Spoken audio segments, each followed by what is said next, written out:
ಅಲ್ಲಿ ನೀರು ಉಕ್ತಾ ಇದೆ ಅಲ್ಲಿ. ಉಕ್ಕುವ ಸ್ಥಾನದಲ್ಲಿ ಗಣಪತಿನ ಪ್ರತಿಷ್ಠಾಪನೆ ಮಾಡಿದ್ದಾರೆ. ನೀರು ಏನದು? ಅದೊಂದು ಸಣ್ಣ ನದಿ ನದಿ ಹೆಸರನ್ನು ಮರ್ತ್ಬಿಟ್ಟೆ. ಅಲ್ಲಿ ಋಷಿ ಮುನಿಗಳ ತಪಸ್ ಮಾಡಿದ ಜಾಗ. ಆ ಜಾಗದಲ್ಲಿ ಎನಿ ಟೈಮ್ ಎಂತ ಬೇಸಿಗೆನಲ್ಲಿ ಅಂತ ಬರಗಾಲನಲ್ಲಿ ನೀರು ಉಕ್ತಾ ಇರುತ್ತೆ. ಅಲ್ಲಿ ಗಣಪತಿನ ಪ್ರತಿಷ್ಠಾಪನೆ ಮಾಡಿದ್ದಾರೆ. ತುಂಬಾ ಚೆನ್ನಾಗಿದೆ. ಒಟ್ಟು ನೀರು ಯಾವಾಗ್ಲೂ ಇರುತ್ತೆ, ಯಾವಾಗ್ಲೂ ನೀರಿದ್ದೇ ಇರುತ್ತೆ. ಅದು ವಿಶೇಷ ಅಲ್ವಾ? ಈಗ ಅಷ್ಟೇ ದೊಡ್ಡ ಬರುತ್ತಲ್ಲ, ಆಮೇಲೆ ಸಣ್ಣ ಸಣ್ಣ ಹಂಗೆ ಈ ಕಡೆ ಒಂದು ನೀರು ಬರುತ್ತಲ್ಲ, ಆ ಥರ ಬರುತ್ತೆ ನೀರು. ಸಣ್ಣದಾಗಿ ಒಟ್ಟು ನೀರಿರುತ್ತೆ. ನಮಸ್ತೆ ಫ್ರೆಂಡ್ಸ್, ಈಗಾಗಲೇ ಯೂಟ್ಯೂಬಲ್ಲಿ ಸುಮಾರು ಸರಿ ನಾನು ಆ ವಿಡಿಯೋ ನೋಡಿದ್ದೀನಿ.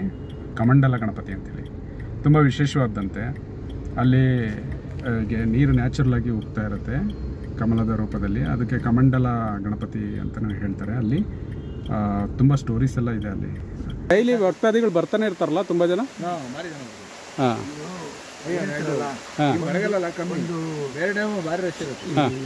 ಶನಿ ದೋಷ ಬಿಡುಗಡೆ ಆಗುತ್ತೆ ಅಂತಾರಲ್ಲ, ಅವನು ನಿಮ್ಮ ಗ್ರಹಕ್ಕೆ ಬಂದಾಗ ಬಂದು ಹೋಗ್ತಾರೆ. ಎಲ್ಲಿ ಅದು? ಯಾವ ಕೊಪ್ಪದ ರೇಟ್ ಸರ್? ಭಾರಿ ದೂರ. ಕೊಪ್ಪದ ಹತ್ರನಾ?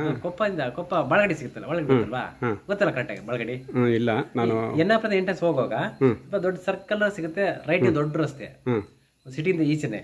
ಅಲ್ಲಿ ಅರೋಡಲ್ಲಿ ಹೋಗ್ಬಿಟ್ರೆ ಮುಂದೆ ಸಣ್ಣ ಕೊಪ್ಪ ಹೋಗೋದು ಬೇಡ, ಕೊಪ್ಪಗಿಂತ ಮುಂಚೆನೇ ಸಿಗುತ್ತೆ. ಅಲ್ಲಿ ಸಣ್ಣದೊಂದು ಬೋರ್ಡ್ ಹಾಕ್ಯಾರೆ ಕಮಂಡಲ ಗಣಪತಿ, ಅಲ್ಲಿ ಹೋದ್ರೆ ಆಯ್ತು ಸರ್.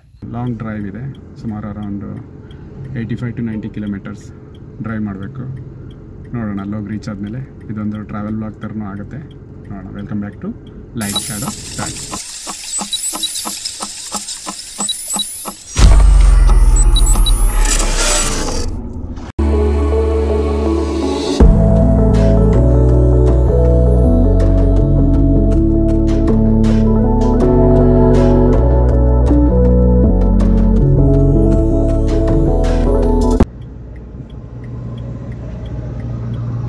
ಫ್ರೆಂಡ್ಸ್ ನೋಡಿ, ಕೊಪ್ಪ ಈಗ ನಾನು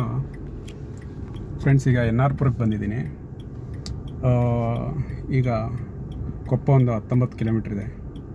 ಕೊಪ್ಪಗೆ ಹೋದ್ಮೇಲೆ ಅಲ್ಲಿಂದ ಒಂದು 5-6 ಕಿಲೋಮೀಟ್ರ್ ಅಂತ ಹೇಳ್ತಾಯಿದ್ರು. ನೋಡೋಣ ಬನ್ನಿ.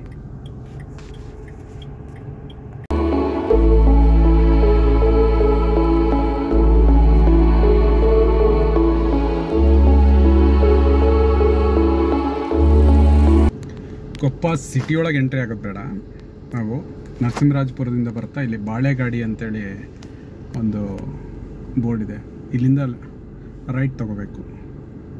ಸೊ ನಾನು ಸಿಟಿಯೊಳಗೆ ಹೋಗಿ ಅಲ್ಲಿ ಕೇಳಿಕೊಂಡು ಮತ್ತೆ ಒಂದು ಈ ಸರಿ ಮ್ಯಾಪ್ ಹಾಕ್ಕೊಂಡೆ.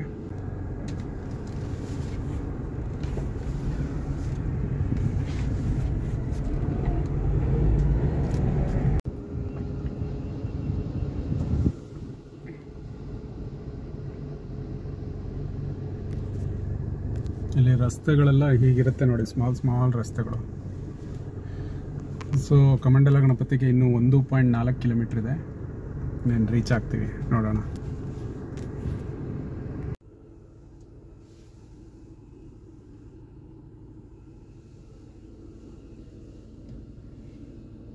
ಬ್ರಹ್ಮನದಿ ಉಗಮ ಕಸವೆ, ಕಮಂಡಲ ಗಣಪತಿ ಕ್ಷೇತ್ರ ಕಸವೆ. ದೇವಸ್ಥಾನ ಅಂತೂ ಅದ್ಭುತವಾಗಿದೆ. ಹೊರಗಡೆಯಿಂದ ನೋಡೋಕ್ಕೆ ಕಾಡೊಳಗೆ, ಸುತ್ತ ಕಾಡು. ಇನ್ನೂ ನಾನು ಎಂಟ್ರಿ ಆಗಿಲ್ಲ. ರೋಡ್ ಸ್ವಲ್ಪ ಸಣ್ಣದಿದೆ. ಒಂದು ವೆಹಿಕಲ್ ಬಂದರೆ ಇನ್ನೊಂದು ವೆಹಿಕಲ್ ಹೋಗೋದು ಸ್ವಲ್ಪ ಕಷ್ಟ ಆಗುತ್ತೆ. ಅದು ಬಿಟ್ಟರೆ ಅದ್ಭುತವಾಗಿದೆ ಪ್ಲೇಸ್.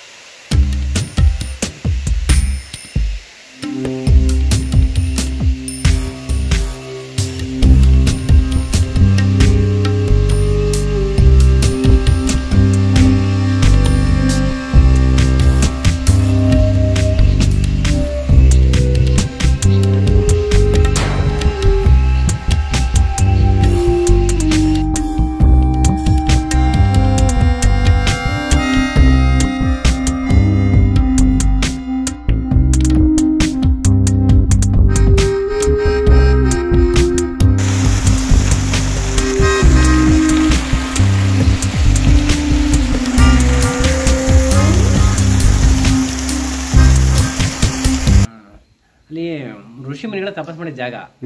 ಆ ಜಾಗದಲ್ಲಿ ಎನಿ ಟೈಮ್ ಎಂತ ಬೇಸಿಗೆನಲ್ಲಿ ಅಂತ ಬರಗಾಲನಲ್ಲಿ ನೀರು ಉಕ್ತಾ ಇರುತ್ತೆ. ಅಲ್ಲಿ ಗಣಪತಿನ ಪ್ರತಿಷ್ಠಾಪನೆ ಮಾಡಿದ್ದಾರೆ. ತುಂಬಾ ಚೆನ್ನಾಗಿದೆ.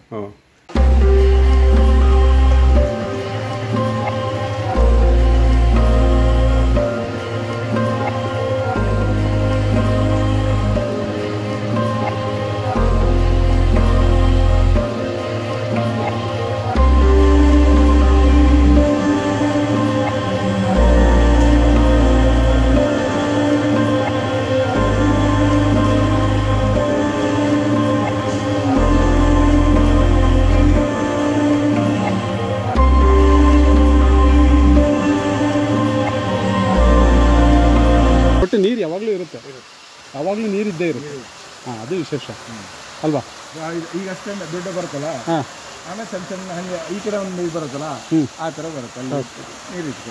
ಓ, ಸಣ್ಣದಾಗಿ ಒಟ್ಟು ನೀರಿರುತ್ತೆ, ತೀರ್ಥ ಅಂತೂ ಇದ್ದೇ ಇರುತ್ತೆ. ಇದು ತುಂಬಲ್ಲ, ಇದು ಹಂಗೆ ನೀರು ಬಿಟ್ಬಿಡ್ತಾರೆ ಅನ್ಸುತ್ತೆ. ಅಲ್ಲಿ ಕ್ಲೋಸ್ ಮಾಡಬೇಕು, ಕ್ಲೋಸ್ ಮಾಡಿದ್ರೆ ಇದು ಬಂದ ಫುಲ್. ಇಲ್ಲಿ ಕ್ಲೋಸ್ ಮಾಡಿದ್ರೆ ಇಲ್ಲಿ ನೀರು ಇಲ್ಲಿ ಕ್ಲೋಸ್ ಮಾಡಲ್ಲ ಅವರು? ಹಾಂ, ಕ್ಲೋಸ್ ಮಾಡಿದ್ರೆ ಫುಲ್ ಬಂದಾಗ್ಬಿಡುತ್ತಲ್ಲ. ಮುಂಚೆ ಕ್ಲೋಸ್ ಮಾಡಿದ್ರಾ ಯಾವಾಗಾದರೂ? ಇಲ್ಲ ಅಲ್ಲ, ತುಂಬ ಚೆನ್ನಾಗಿದೆ. ಬಂದವರು ಒಳ್ಳೆ ಇಲ್ಲೆಲ್ಲ ಸ್ನಾನ ಎಲ್ಲ ಮಾಡ್ಕೊಂಡು ಹೋಗ್ತಾರಲ್ಲ. ಕೆಲವ್ರು ಮಾಡ್ತಾರೆ, ಕೆಲವ್ರು ಮಾಡಲ್ಲ. ಡೈಲಿ ಭಕ್ತಾದಿಗಳು ಬರ್ತಾನೆ ಇರ್ತಾರಲ್ಲ ತುಂಬ ಜನ. ಹಾಂ, ಮಳೆಗಾಲ ಕಮ್ಮಿ, ಬೇರೆ ಟೈಮ್ ಭಾರಿ ರಶ್ ಇರುತ್ತೆ. ಶನಿ ದೋಷ ಬಿಡುಗಡೆ ಆಗುತ್ತೆ ಅಂತಾರಲ್ಲ, ಅವನು ನಿಮ್ಮ ಗ್ರಹಕ್ಕೆ ಬಂದಾಗ ಬಂದು ಹೋಗ್ತಾರೆ, ಬಿಡುಗಡೆ ಆದಾಗ ಬಂದು ಹೋಗ್ತಾರೆ. ತುಂಬ ಕಷ್ಟಗಳು ಬಂದವಾಗ ಏನೋ ನಮ್ಮಪ್ಪ ಅಷ್ಟೊಂದು ಮಾಡಬೇಡ ಅಂತ ಬಂದು ಹೋಗ್ತಾರೆ. ಅದು ಜಾಸ್ತಿ ಹಾಗೆ ಪರಮಾತ್ಮನ ಬಿಡುಗಡೆ ಇಲ್ಲಿ ಚೆನ್ನಾಗುತ್ತೆ. ಈಗ ನಿಮಗೆ ಒಳ್ಳೆ ಇದಾಗಿದೆ ಅಂದ್ಬಿಟ್ಟೆ ನೀವು ಪದೇ ಪದೇ ಬಂದು ಹೋಗ್ತಾ ಇದ್ದೀರಾ ಅಲ್ಲ? ಇದೇ ಬಿಟ್ಟು ನಾನು ಬರೋಕ್ಕೆ ಇಷ್ಟ ಬಂದು ಹೋಗ್ತೀನಿ. ಇವಾಗ ಮೊನ್ನೆ ಈಗೊಂದು ಹೋಗಿರಲಿಲ್ಲ, ಹೋಗಿರಲಿಲ್ಲ. ಇವತ್ತೇ ಫಸ್ಟ್ ಇವ್ರು ಕರ್ಕೊಂಡು ಹೋಗಿದ್ದೆ. ಹೌದಾ? ಇದು ಮೃಗವಧೆ ಎಲ್ಲಿ ಬರುತ್ತೆ? ಇಲ್ಲಿಂದ 20 ಕಿಲೋಮೀಟರ್. 18. ಅಲ್ಲೇನಿದೆ ವಿಶೇಷ? ಅದು ಈಶ್ವರ ದೇವಸ್ಥಾನ. ಅದು ಏನು ಅಂದರೆ